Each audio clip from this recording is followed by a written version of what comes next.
And basically, the reason as well that I decided to do that is ovarian cancer isn't widely known the symptoms of, and I wanted to make awareness of ovarian cancer to other females, because basically I'd had my smears regularly and I thought basically a smear would cover everything in the ladies' departments.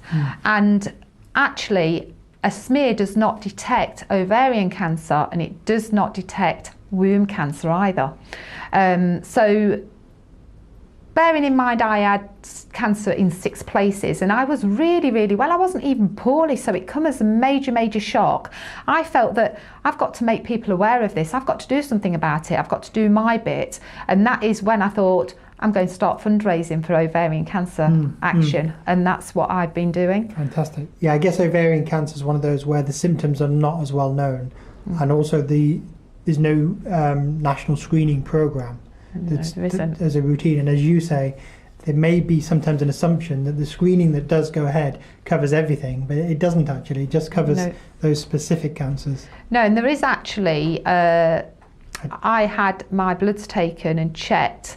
They checked my CA125, and that actually does detect ovarian cancer, and apparently that should be below 35. Mine was over 5,000.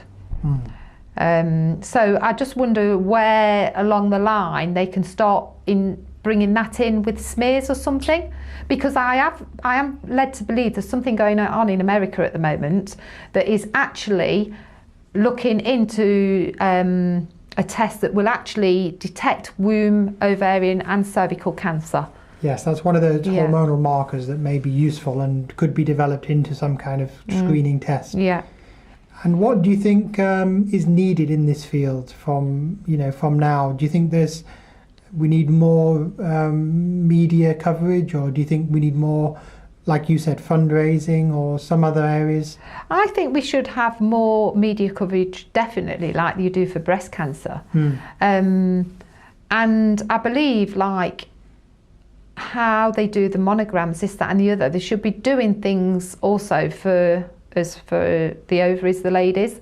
Like I say, I can't understand why a smear is only just doing your cervical cancer and they can't combine it together to be checking your other areas, because like I say, I've always thought, and every female that I've spoken to has always thought, that once you have a smear test, that's covered you and you're fine. It's because we kind of focus on those classic breast cancer, cervical cancer, and in men, prostate cancer, and then colorectal. Yeah. We forget a lot of other subtypes of cancers which are still relevant.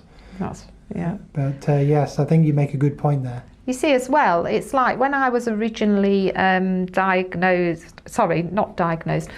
I originally went about my hip giving way, if I was given then a scan 10-12 months previously, my diagnosis would have been a lot better, because the reason, which I did forget to say earlier on, that my hip was giving way, my tumour was so large, it was actually 20 centimetres by 10 by 7, and because it was so large, that's why my hip was giving way.